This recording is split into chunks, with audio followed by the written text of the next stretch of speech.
ஒருத்தர் வந்து சார் இந்த மாதிரி வந்து நாங்கள் ட்ரேடிங் வந்து பண்ணணும் சார். கேபிட்டல் வந்து 10,000 வச்சு ட்ரேட் பண்ணணும் சார் அப்படின்னு சொல்லிட்டு சொன்னார். ஸோ நான் வந்து சரிங்க சார் பண்ணலாம், நீங்கள் 10,000 கேபிட்டல் வச்சு ட்ரேடிங் பண்ணலாம், ஆனால் நீங்கள் எவ்வளோ ரிட்டர்ன்ஸ் எதிர்பார்க்குறீங்க அப்படின்றத நான் கேட்டேன் ஆக்சுவலாக. ஸோ அவர் வந்து சார் எனக்கு வந்து 10,000 நான் கேபிட்டல் வந்து நான் ஆரம்பிக்கிறேன் சார், எனக்கு அந்த கேபிட்டல் வந்து 1,00,000 ரூபா ஆக்கணும் சார். ஸோ அதுதான் வந்து என்னுடைய எய்ம் சார், என்னுடைய கோலும் அதுதான். ஸோ நான் வந்து சரிங்க சார், அது வந்து ஓகே, நீங்கள் 1,00,000 10,000 1,00,000 ஆக்குறது ரைட்டு, ஆனால் அது நீங்கள் எவ்வளோ நாளில் பண்ணணும்னு நினைக்கிறீங்க அப்படின்னு நான் கேட்டதுக்கு அவர் யோசிச்சார் ஃபஸ்ட்டு. ஏன்னா அவர் கரெக்டாக அதை யோசிக்கல. அவரை பொறுத்த வரைக்கும் அந்த 10,000 எப்படி 1,00,000 ஆக்கணும், அவ்வளோதான். அடுத்தது வந்து அதை எவ்வளோ நாள் அதை எப்படி பண்ணணுன்றது அவர் அது ஒன்றும் யோசிக்கல அவர். பட் என்கிட்ட இதை மட்டும் சொன்னார். நான் கேட்டேன்னு 1 நேரம் யோசிச்சார். எனக்கு வந்து ஒரு 2 வருஷத்தில் வந்து அது எனக்கு 1,00,000 ஆக்கிட்டேன்னா எனக்கு ரொம்ப சந்தோஷமாக இருக்கும் சார், எனக்கு ரொம்ப ஹாப்பியாக இருக்கும் அப்படின்னாரு. சரிங்க சார், நீங்கள் வந்து பண்ண முடியும் ஓகேங்களா, பண்ண முடியாதெல்லாம் கிடையாது சார், பண்ணலாம் ஓகேங்களா. ஏன் நீங்கள் வந்து 2 வருஷத்தை விட நீங்கள் 1,00,000 1 வருஷத்தில் பண்ணணும்னு நினச்சா கூட பண்ண முடியும், புரியுதுங்களா? சரிங்களா, எனக்கு இப்போ 10,000 நான் போட்டுவிட்டேன், நான் 1,00,000 அச்சீவ் பண்ணணும் அப்படின்னு நம்ம எதுவுமே பண்ணாமல் வந்து வெறும் இப்போ ஒன்றும் இந்த ட்ரேடிங்கில் 10,000 போட்டீங்க, ட்ரேடிங் பண்ணிகிட்டே இருக்கீங்கன்னா அது வந்து எப்படி உங்களுக்கு 1,00,000 ரூபா மாறிடும்? சரிங்களா, அதுக்கான வழி என்ன, எப்படி போனால், என்ன மாதிரி ட்ரேடிங் பண்ணால், எப்படி போய் நம்ம வந்து என்ன மாதிரியான ஸ்ட்ராட்டஜி போட்டால் நமக்கு அதை ரீச் பண்ண முடியும், இதெல்லாம் வந்து நம்ம வந்து யோசிக்கணும். ஸோ எதுவுமே வந்து முடியாததுன்றது கிடையவே கிடையாது, எல்லாமே பாசிபிலிட்டி தான் ஓகேங்களா. அதை அச்சீவ் பண்ணுறதுக்கான வழியை தான் நம்ம வந்து தேடணும். ஸோ எந்த வழியில் போனால் அதை நம்ம அடைய முடியுன்றதை நம்ம தேடணும்.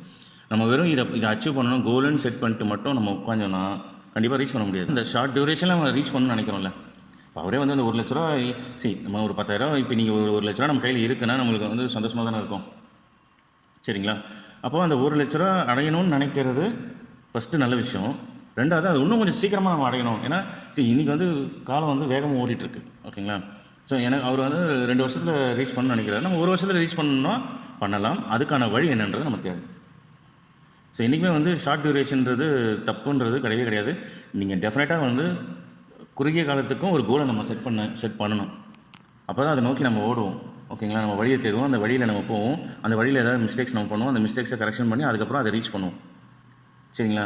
இந்த மாதிரி நம்ம யோசிக்கும் போது தான் நம்மளுடைய மூளையும் அதுக்கான சிந்தனைகளை நம்மளுக்கு கொடுக்கும், சரிங்களா. ஸோ கண்டிப்பாக ஷார்ட் டியூரேஷனில் கோலை செட் பண்ணுங்கள், தப்பு கிடையாது. இந்த மாதிரி வந்து நம்ம அதுக்கான வழியை வந்து எப்படி நம்ம வந்து போய் ரீச் பண்ணலான்றதை நான் அவருக்கு சொல்லியிருந்தேன் ஓகேங்களா. ஸோ அதை தான் வந்து நான் உங்களோட வந்து ஷேர் பண்ண போகிறேன் ஓகேங்களா. சரி, இப்போ அந்த 10,000 1,00,000 வந்து ஆக்குறது எப்படின்றத நம்ம பார்ப்போம். ஸோ நான் இப்போ ஒரு எக்ஸல் ஷீட்டில் உங்களுக்கு காமிக்கிறேன். ஸோ இப்போ வந்து பார்த்திங்கன்னா அவருக்கு வந்து ஓகே, இப்போது ஸோ அவரோட கேபிட்டல் வந்து 10,000 ரூபா, சரிங்களா. அவரோட எதிர்பார்க்கறது வந்து 1,00,000 ரூபா, சரிங்களா. 1,00,000 ரூபா இது எத்தனை மாதத்துலன்னு பார்த்தீங்கன்னா நம்ம வந்து ஒரு 12 மாதம், அவர் 2 வருஷம் சொன்னார், நம்ம 1 இயருக்கே போடுவோம் ஓகேங்களா. 12 மாதம். இப்போ 12 மாதம்னா அப்போது நீங்கள் அந்த 1,00,000 வந்து ஆல்ரெடி இப்போ 1,00,000 ரீச் பண்ணால் 10,000 ஏற்கனவே அவரோட கேபிட்டல் இருக்குது, இன்னும் 90,000 வேணும், சரிங்களா. இப்போது இந்த 90,000 சரிங்களா, அந்த 90,000 12 மாதமாக நீங்கள் வந்து பிரிச்சிங்க, 12 மாதமாக வந்து டிவைட் பண்ணிங்கன்னா உங்களுக்கு கிட்டத்தட்ட மாதம் வந்து 7,500 நீங்கள் ஏர்ன் பண்ணால் மட்டும்தான் உங்களால் அந்த 1,00,000 வந்து ரீச் பண்ண முடியும், புரியுதுங்களா. அப்போது 7,500ன்றது கிட்டத்தட்ட உங்கள் கேபிட்டலுக்கு 75% ஓகேங்களா. ஸோ 10,000க்கு மாதம் 75% ரிட்டர்ன்ஸ் வந்தால் மட்டும்தான் உங்களால் அந்த 1,00,000 வந்து ரீச் பண்ண முடியும், புரியுதுங்களா. சரிங்களா. சரி, 75%ன்றது பாசிபிளா? நீங்கள் யோசிச்சு பாருங்கள், அது பாசிபிளான்றது உங்களுக்கே தெரியும். ஏன்னா 75% நான் போட்டாலும் உங்களுக்கு யாராக இருந்தாலும் தெரிஞ்சிடும். அதாவது பாசிபிளான்றதை விட ஓகேங்களா. ஸோ நம்ம வந்து ஒரு ரிட்டர்ன்ஸ் எதிர்பார்க்குறோன்னா அது நார்மலாக ஒரு ஆவரேஜான ஒரு வேல்யூ இருக்கணும் ஓகேங்களா.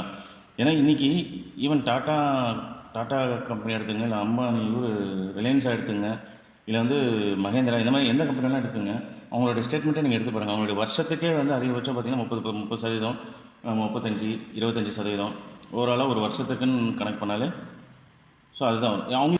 அப்போ நம்ம 75% வந்து ஒரு ட்ரேடிங்கில் நம்ம எதிர்பார்க்கறது கரெக்டாக நீங்களே யோசிச்சு பார்த்துங்க, சரிங்களா. ஸோ அப்போது நம்ம ப்ராக்டிக்கலாக என்ன பாசிபிலிட்டி இருக்கோ அதை வச்சு தான் நம்ம வந்து கால்குலேஷன் பண்ணணும் ஓகேங்களா. இப்போ நம்ம அதுக்காக நான் வந்து இப்போ இதனால் நம்ம 1,00,000 பண்ண முடியாதுன்னு கிடையாது, பண்ண முடியும். இந்த வழியில் போனால், அதாவது நான் 10,000 போட்டுட்டேன், அந்த 10,000 வச்சு அந்த 10,000 மட்டும் வச்சு நான் வந்து 1,00,000 ரீச் பண்ணணும், ஸோ மாதம் மாதம் எனக்கு ரிட்டர்ன்ஸ் வரதை வச்சு நான் ரீச் பண்ணணும்னு நினச்சிங்கன்னா அது இதில் பண்ண முடியாது. சரி, அப்போ ஸோ வேறு என்ன வழி இருக்கா? கண்டிப்பாக இருக்குது. ஓகேங்களா? ஸோ அதுதான் சொல்கிறேன், நம்மளுடைய கோல் 1,00,000 ரீச் பண்ணணும்னா அதுக்கான வழியை நம்ம தேடி போகணும். இப்போ ஒரு பிஸ்னஸ்ன்னு நீங்கள் எடுத்துக்கிறீங்க. ஓகேங்களா? இப்போ ட்ரேடிங்கும் ஒரு பிஸ்னஸ் தான். இப்போ நார்மலாக நீங்கள் எந்த ஒரு பிஸ்னஸ் எடுத்துங்க, பிஸ்னஸ் நம்ம ஃபஸ்ட்டு ஒரு கேபிட்டல் ஒன்று போடுறாங்க. ஒரு கேபிட்டல் போடுறாங்க. அந்த கேபிட்டலை வச்சு ஒரு சின்ன கேபிட்டல் போட்டு ஆரம்பிக்கிறாங்க. சரிங்களா? ஸோ ஆரம்பித்ததுக்கப்புறமா அதில் வர வருமானத்தை திருப்பி ரீஇன்வெஸ்ட்மெண்ட் பண்ணுறாங்க. ஓகேங்களா? மாதம் மாதம் வரதை திருப்பி வந்து ஒரு பொருளோ ஏதோ ஒரு ரீஇன்வெஸ்ட்மெண்ட், ஒரு ப்ராடக்ட்டை வந்து அவங்க இப்போ ப்ராடக்ட் சேல் பண்ணுறாங்கன்னா வர விற்க திருப்பி வந்து அந்த புது ப்ராடக்ட்டை வாங்கி விற்பாங்க. அதில் வர லாபத்தை மட்டும் அவங்க எடுப்பாங்க. இல்லை திருப்பி வந்து இன்னும் ப்ராடக்ட்டை வந்து அதிகமாக இன்க்ரீஸ் பண்ணுவாங்க. சரிங்களா? இப்போ நம்ம வந்து அப்படியும் நம்ம வந்து அதுவும் பண்ணலாம். ஓகேங்களா? இப்போ 10,000 வச்சு இப்போது 10,000னாக்கா அதில் வர லாபத்தை திருப்பி நீங்கள் ரீஇன்வெஸ்ட்மெண்ட் பண்ணலாம். சரிங்களா? சரி, இதை தவிர வேறு என்ன பண்ணுவாங்கன்னு பார்த்தீங்கன்னா, அடிஷ்னலாக இன்னும் கொஞ்சம் கேபிட்டல் போடுவாங்க எக்ஸ்பேன்ஷனுக்கு. இப்போ அவங்க கடையில் வந்து ஒரு 10 பொருள் ரெகுலராக விற்றுக்கிட்டே இருக்குன்னு வச்சுங்க, திருப்பி அதை விற்க திருப்பி அந்த பொருளே தான் அவங்க ரொட்டேஷன் பண்ணிகிட்டே இருப்பாங்க. இப்போ புதுசாக இன்னொரு ப்ராடக்ட்டை வந்து அவங்க வாங்கணுன்னாக்கா என்னாச்சு, அவங்க மார்க்கெட்டில் ஒரு ப்ராடக்ட் லான்ச் ஆகிருக்கு, அதை வாங்கணுன்னாக்கா திருப்பி இன்னும் கேபிட்டல் ரைஸ் பண்ணி அதில் இன்வெஸ்ட் பண்ணுவாங்க. ஸோ புரியுதா உங்களுக்கு? ஸோ ஒரு பிஸ்னஸ்ன்னு எடுத்திங்கன்னா கேபிட்டல் வந்து தேவைப்படுற இடத்துல நம்ம இன்வெஸ்ட் பண்ணி ஆகணும். ஏன் இன்வெஸ்ட் பண்ணுறோம்? ஏன் வந்து ப்ராடக்ட் இன்க்ரீஸ் பண்ணுறாங்க? அப்போ வருமானம் அதிகரிக்கும். அப்போ வருமானம் அதிகரிச்சுன்னா உங்களுக்கு லாபம் தானே. புரியுதா உங்களுக்கு? இப்போ நீங்கள் வந்து கேபிட்டல் வந்து இப்போ ஒரு 10,000 ஒரு பேச்சுக்கு வந்து ஒரு 500 லாபம் வருதுன்னு வச்சுங்களேன், அது 5% லாபம் வருதுன்னு வச்சுங்களேன், 500 வருது மாதம். இப்போ இதே வந்து இன்னொரு 10,000 நீங்கள் போடுறீங்க, அப்போ 20,000 என்னாச்சு உங்களுக்கு? 1000 லாபம் இருக்குல்ல, அப்போ உங்களோட வருமானம் ரெட்டிப்பாகுதுல்ல. புரியுதா உங்களுக்கு? ஸோ இந்த மாதிரி தான் நீங்கள் வந்து ஒரு பிஸ்னஸ் அப்ரோச்சாக பண்ணும்போது இந்த மாதிரி தான் நீங்கள் பண்ணணும். ஓகேங்களா? ஸோ அது எப்படி பண்ணணுன்றது நான் உங்களுக்கு ஒரு எக்ஸல் ஷீட்டில் போட்டு காமிக்கிறேன். ஓகேங்களா? சரி, அதில் எக்ஸல் ஷீட் வந்து ரைட். இப்போது ஒரு வருஷத்துக்கான இது வந்து நம்ம பார்ப்போம். அதாவது நான் இந்த ஒரு வருஷத்துக்குன்றது இன்வெஸ்ட்மெண்ட் பண்ணாமல் வெறும் 10,000 மட்டும் வச்சு பண்ணால் எப்படி பண்ண முடியுன்றதை பார்ப்போம். ஓகேங்களா? கேபிட்டல் வந்து 10,000. ஸோ கோல் 1,00,000, டியூரேஷன் 12 மாதம். இப்போ பாருங்கள், 10,000 கேபிட்டல் ஃபஸ்ட்டு மாதம், இது வந்து மாதம். ஓகேங்களா? ஃபஸ்ட்டு மாதம் 10,000 நான் போட்டிருக்கேன். ரிட்டர்ன்ஸ் வந்து நான் 2% போட்டிருக்கேன். சரி, நார்மலாக இன்றைக்கி எந்த பிஸ்னஸ் நீங்கள் எடுத்தாலுமே ஆவரேஜாக 25% வந்து 20% 25% நார்மலாக வரும். ஓகேங்களா? இது வந்து ஆவரேஜாக. அதுக்கு மேலே தாராளமாக வரும். ஓகேங்களா? டிபெண்ட் நம்ம எப்படி நம்மளுடைய எஃபோர்ட்டு நம்மளுடைய எல்லாமே இருக்குது. ஓகேங்களா? அதில் பட் இன் ஜென்ரலாக ஆவரேஜாக 20 25% கொடுத்தாலே ஒரு நல்ல ஒரு லாபம் கிடைச்ச மாதிரி தான். ஓகேங்களா? ஸோ அது பிரகாரம் பார்த்தீங்கன்னா மாதம் 2%ன்றதை நான் கனெக்ட் பண்ணுறேன். ஓகேங்களா? அப்போது இந்த ஃபஸ்ட்டு மாதம் 2% வருதுன்னா உங்களுக்கு 200 லாபம். சரிங்களா? ரெண்டாவது மாதம் என்ன பண்ணுறீங்க, அந்த 200 அப்படியே நீங்கள் இன்வெஸ்ட் பண்ணுறீங்க. இப்போ 10,200னா 2%க்கு 204 அப்போது திருப்பி அதை அப்படியே ரீஇன்வெஸ்ட்மெண்ட் பண்ண என்ன ஆகுது உங்களுக்கு? ஸோ 200. அப்போ உங்களுக்கு இங்கே லாபம் வந்து ஏறிட்டே இருக்குது. ஓகேங்களா? 212, 216, 220. ஸோ அப்போது ஒரு வருஷத்துக்கு 12 மாதம் முடியதை பார்த்தீங்கன்னா 12,433 நீங்கள் வந்து வரீங்க. ஓகேங்களா? ஸோ அப்போது உங்களோட லாபம் எவ்வளோ வருது 12 மாதத்தில்? 2,433. சரிங்களா? அப்போ 24% வந்து உங்களுக்கு வந்துடுச்சு 10,000க்கு 2,400. சரிங்களா? இப்போ இந்த 10,000 மட்டும் வச்சு பண்ணிங்கன்னா இப்படி தான் வந்து உங்களால் பண்ண முடியும். நீங்கள் இதே 5% நீங்கள் வந்து 2% போட்டால் கூட, நீங்கள் 5% ரிட்டர்ன்ஸ் போட்டால் கூட என்னாச்சு உங்களுக்கு? நீங்கள் அப்படியே 5% ரிட்டர்ன்ஸ் போடுங்க.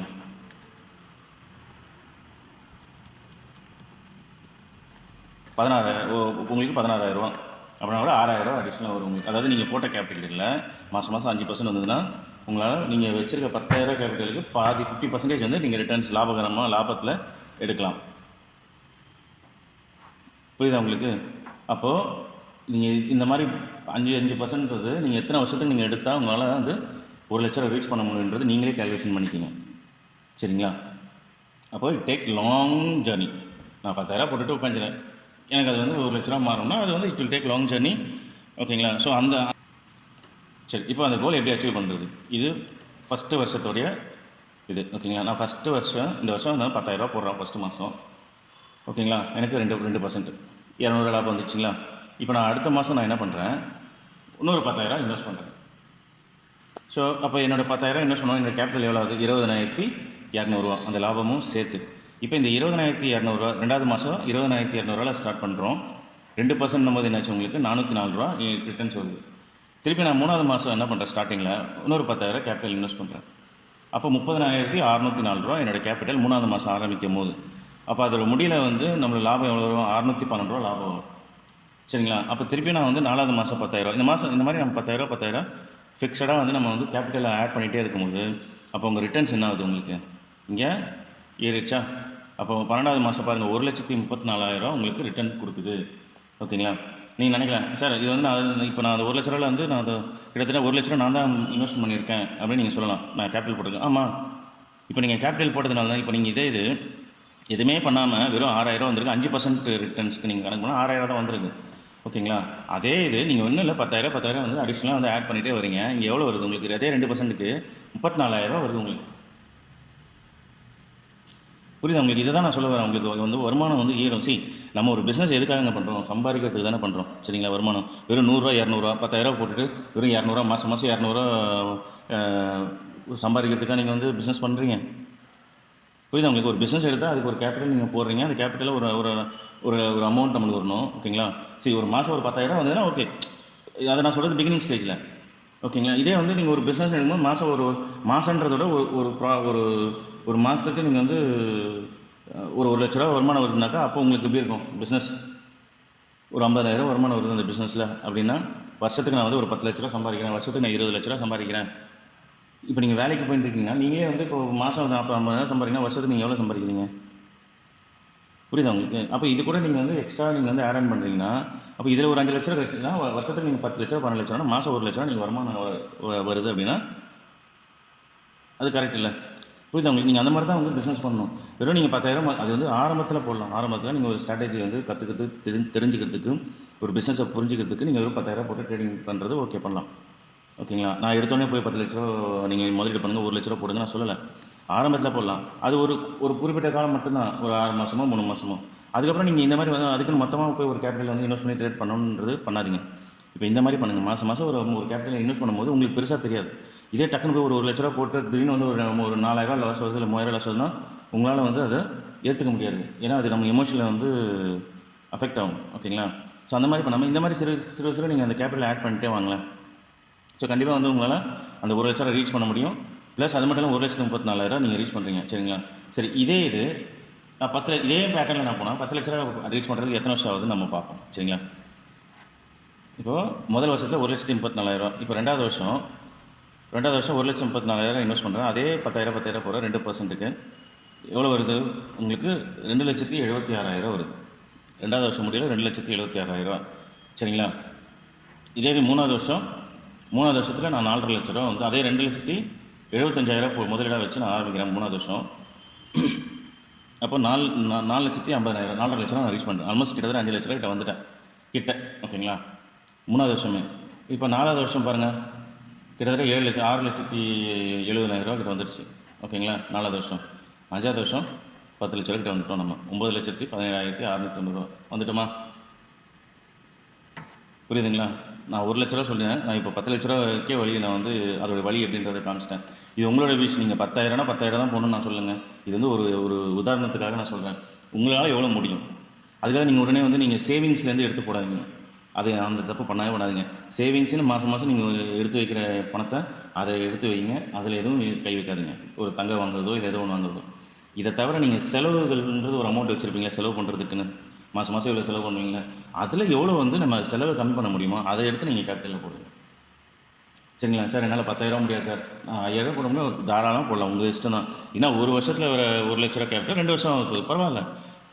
பட் ஆனால் நீங்கள் அந்த கோலை ரீச் பண்ணுறீங்களா? 2 வருஷம். இப்போ அவரே பார்த்தீங்கன்னா 2 வருஷம் அவரோட எதிர்பார்ப்பு 2 வருஷம். பரவாயில்ல, 2 வருஷத்தில் ரீச் பண்ணுங்கள்.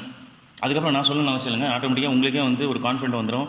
அதுக்கப்புறம் வந்து நீங்கள் அது அடுத்த லெவலுக்கு எப்படி எடுத்துகிட்டு போகணுன்றது உங்களுக்கே தெரிஞ்சிடும். வந்து நான் இதை ஷேர் பண்ணுறது பார்த்தீங்கன்னா ஒரு எஜுகேஷனுக்காக தான். உங்களுக்கு ஒரு லேர்னிங் கிடைக்கும் இது மூலயமா. ஸோ இதை வச்சு நீங்கள் வந்து அதை எப்படி அடையலான்றதுக்கு நீங்கள் உங்கள் வழியை நீங்கள் வந்து வழியை உருவாக்குறதுக்கான ஒரு வாய்ப்பு கிடைக்குன்றதுனால தான் நான் இதை ஷேர் பண்ணுறேன்.